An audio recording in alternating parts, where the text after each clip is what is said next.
on that particular one. You mentioned the age there, and there's a few guys out there that aren't exactly the oldest in the world, are they? Of course, Morgan's still only 25, I think he is. 26 very soon. Match. Okay, on the grid we go then. The lights go from red down to out, and away we go then. And who's hooking up nicely? I think that is Morgan, the aforementioned, who's got away well. Tyler's got a good start there. He was on the front row, wasn't he, Tyler? Tyler there, I'm just having a look down now. He was fourth on the grid. Oh, fourth. Okay, so that's not him then. Whoever's third, so okay, he's up to second. Morgan's dropped to third, actually, so not such a good start. So I'm guessing that was our pole position. Yeah, Kieran there for Kieran. Well, what a surprise. Kieran didn't make the best of starts from what I saw. He was down and around about fourth place on the outside of third place rider. So maybe it's somebody else. Well, all right, so it means that Kieran's not going to lead a lap for once. Well, mind you, we still got the whole lap to go. Yeah. Well, let's wait till the end of the lap before we announce that one. That one I'll definitely take back, that's for sure. No, you're right, Kieran Smith is not leading this race. Actually, there's several dark bikes. Obviously, Kieran is quite distinctively a white around the outside there for the race lead there. They're side by side, but it seems as though the outside move seems to have worked there. But I was just looking because Kieran Smith, I think, is in third place, ready to stalk those two ahead of him, isn't he? He's not going to take too long, I don't think. He'll certainly do what he can. So I spoke to Morgan after the presentation yesterday, and I said, please say that you're still using that rear tyre. And he said, no, I couldn't use that one anymore. It's got the cords showing. So I think that's probably that's a good sign to know when to change your tyres. Here, the cords showing. That is Daryl Dance leading the way from Tyler Donovan. Kieran Smith, Tyler on the brakes. Tyler and Daryl got it together yesterday as well, didn't they? They were very close this time. Oh, Daryl likes the outside line though. They did that yesterday as well. Wow, he is so fast around the outside. Kieran Smith is thinking about it, but Tyler Donovan comes straight back and got us. Whoa, Ramon Hunt. Challenge. Yeah, Ramon Hunt from way back in fourth place there, up the inside of Kieran Smith. So hopefully they got it all sorted out between them. In fact, Kieran Smith is down behind James Fern now. Ramon Hunt joining around about 7th, 8th, 9th, 11th place or so for Ramon Hunt. So fired it up the inside out, braked himself, and Kieran Smith now down into 5th place. So it's all happening. Mate, here's something I don't think I've ever said in my life before, is Kieran Smith had a terrible start. He's lost 4 places on the opening lap, and we never say that about Kieran. He's normally there or thereabouts, but it is big Daryl Dance who leads the way ahead of Donovan. Tyler Donovan, that is, Morgan Creasy. James Fern's made a great start too.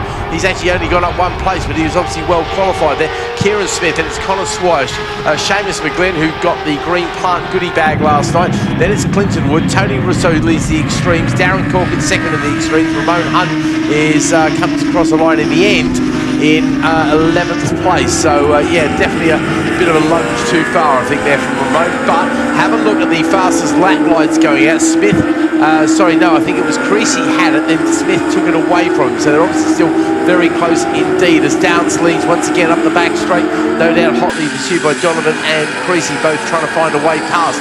This is where Dance is so strong though through this section. That's a big gap then from Dance between Donovan, but Donovan, he doesn't know when to give up, does he? He doesn't go for the up the inside move this time around, but we saw just Kieran Smith around the outside of Morgan Creasy. Morgan's not going to like that one bit. Oh no, Morgan says no thank you. Marcus Smith on the cutback there, he's got it. Donovan's going to have a look at Dance as well into Goddard's. This is desperately close stuff between these guys. Once again, the Ultras really turning on. Got it. Yep, Donovan has indeed got it. He is riding brilliantly this morning. Over the line we go then. Nothing between them as the top 5 come across the line, separated by less than a second. Once again, fastest man on the track, unsurprisingly, Kieran Smith. He's looking to make up places. He's going to get Daryl Dance this time round, I think. I'll tell you what, Kieran Smith, when he picks the bike up out of Redgate there, gets it onto the fat part of the tyre, he just drives up to the rear wheel of Daryl Dance on this lap. So that 0.2 of a second difference between Dance and Kieran Smith, that could well be a lot closer as they go down towards the old hairpin. In fact, may have even changed, but we'll keep an eye as they come out of Starkeys in towards Schwantz. That's where they come back into our view, but it is still Daryl Dance in second place, but that is what's that, around about 3 or 4 bike lengths lead for Tyler Donovan. Daryl Dance a little bit wide. Kieran Smith looks for the inside line on towards Coppice, but doesn't make it move. No, that's a big surprise. This is fresh air for Tyler Donovan. He's got to make hay while the sun shines, and Tyler, interestingly, is the only one who has gone green in that sector. Actually, he picks up a green. The other 2 go yellow. A couple of greens behind him as well, but this shows that Tyler Donovan is pushing on as hard as he can, trying to desperately make that gap. He would love to get an overall winner out here, but 7 laps around Donington Park is a long way. Kieran Smith is through on Daryl Dance there, and Kieran Smith is stalking Tyler Donovan already. Creasy on Dance as well, side by side into... That is the biggest angle I've seen from Daryl Dance for quite some time. As Morgan Creasy looked for a way through to squeeze his K7 GSX-R on the inside. Smith is coming on Donovan as well, gets the fresh air under the front wheel as he powers up Doctor's Dangle and Smith. I'll tell you what, Keith, don't discount James Fern from this one either. He's not won a race this year, but he's still right there watching it all unfold. Did he not win his first ever race here a couple of years ago, I think, James Fern? I might have to check the results on that one. I think he might have. Anyway, I'm not going to stand on that one. Here we go, Smith on Donovan into Redgate, and it's safely through. Yep, he holds him off. Now, is what I think Tyler needs to do here is to stay as close as he can with Smith and maybe have a go on the one of the closing laps. But whatever you do with Smith, you've got to make it stick, and stick very solidly indeed, because Kieran did not win 4 races yesterday by accident at the end of the day. Kieran has got a long winning history behind him as well. He doesn't turn up every weekend, but when he turns up, he is fast. He is determined. Look at that gap already. And he is ultra fast. Look at that already. He's pulled out about 3/4 of a second. Creasy there is trying to hold on to Donovan as well. Back behind them, Dance and Fern, they're having their own personal battle. Those two are very close indeed. A little bit further back, we've got Swire and McGlynn as Smith goes purple, unsurprisingly, in sector 1. The next one to go green is Creasy, so he's definitely not giving up on trying to be able to claim the scalp of Donovan in front of him. Hunt is making up places still. Wood loses out that time round. Hashby goes past on Russo. Russo still leads Corkin in the extremes, so we come down into the Melbourne Loop once again, and now Kieran Smith is out in front, and the battle is behind as Tyler Donovan is now going to put himself into defensive mode, because here comes Morgan Creasy, and the tyre's not quite as old as he's used to. Don't you get a little bit worried when Tyler Donovan and Morgan Creasy are battling? Yeah, there's a little bit of history there. No animosity, I don't think, but... No, I mean, we were speaking with both of them yesterday, weren't we? Yeah, I mean, they get on perfectly fine. They do, yeah, we were having a drink with them after the presentation last night. Yeah, there's no animosity between those two, but there's a lot of competition between them, as unsurprisingly Smith does indeed set the fastest lap the first time. He's had some clear track in front of him, and he's pulled out a 34.928. And again, that is a new lap record, 34.9, the first man in an Ultra to go sub 35. So that shows the sort of pace that Smith must have stuck a fresh tyre in this morning. I'm thinking he is absolutely flying.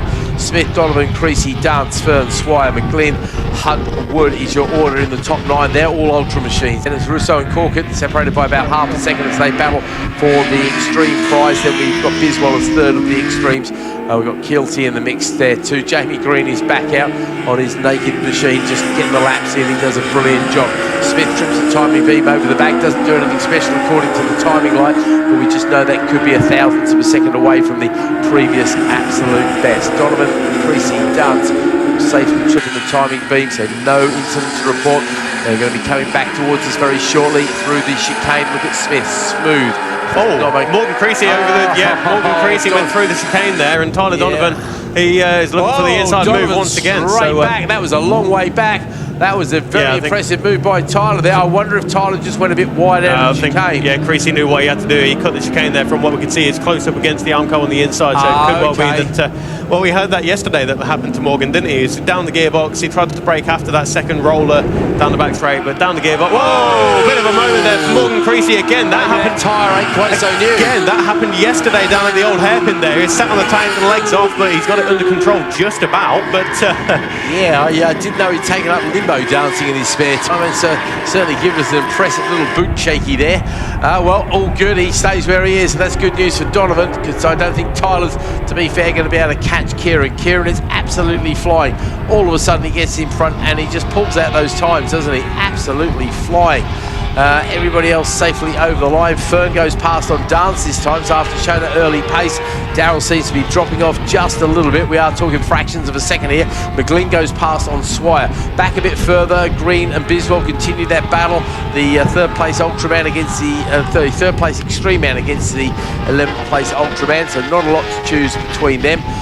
Firth still in the race, man, who surprisingly won a race at Snetterton, and that was the first ever win for Andy Firth, first ever podium for Andy Firth as well, so he was absolutely over the moon. So I think he was buying the drinks for the Imp Racing team that particular night as Smith comes down into the Melbourne Loop. This is going to be his penultimate time. Tyler Donovan and Morgan Creasy. I think Tyler was just held up a little bit there by one of the tail enders there, but of course they're running their own race. But Tyler Donovan, he did have a run about a 1.5 to 2 second gap after Morgan Creasy's moment, but this time around it's down to what's that?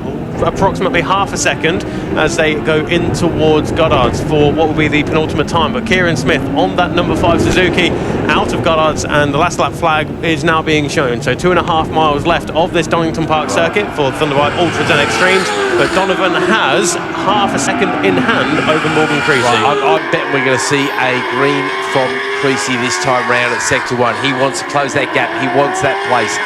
This is just a personal pride thing. Morgan's not in the championship. He's just coming along for play.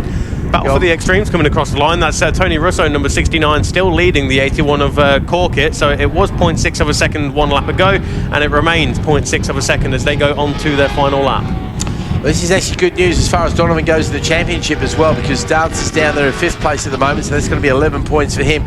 Tyler can stay where he is. He's going to open up 5 gaps. However, Creasy might have plans on that. Creasy going a lot wider into McLean's there, and he's surely going to get the drive up the hill towards Coppers. We'll wait and see as they dip, and no, he doesn't quite get close enough. He doesn't go green either. I'm surprised actually. So maybe Donovan's riding a very smart race there, and maybe it's a bit of a wobble. We don't know with Creasy. I think Tyler knows he's there, doesn't he? He was really defensive in towards McLean's, but we're watching they go out of sight momentarily once again. Kieran Smith is through the chicane and on towards the hairpin now. Next up will be, there they are, Tyler Donovan, Morgan Creasy. Nothing to separate them. Morgan Creasy, a little bit better drive there. Who's going to be laced later on the brakes? And you can bet that Morgan wants to slide up the inside. Donovan on the outside, leans on him. Absolutely goes the full lean. Can he get the cut back coming out of the corner on the R1 there? Tucked in tight, but no, it's Creasy. We know Donovan is strong into Goddard's. No, he can't do it from there, surely. Creasy decides to take the full racing line to get the most speed, as long as he can keep it clean coming out of this corner, which he feeds it in beautifully. Donovan's coming fast, but he can't quite do it. So unfortunately, that means our 4 points lost potentially in the championship there for Donovan. But they congratulate each other over the line. As in 4th place, James Fern picks up some solid points in the championship ahead of Darryl Dance. James McGlynn, Dance won 4 races to start with, as the rest of them come across the line, and that is Russo taking the extreme win ahead of Darren Corkett there. Ramon Hunt finishes in 7th, and Connor Swire behind him as well. Okay, fantastic stuff. As we wait for the rest of the runners and riders, Mark Biswell does indeed collect 3rd place in the Ultras. Jamie Green on the Naked Jigsaw finishes in 13th place.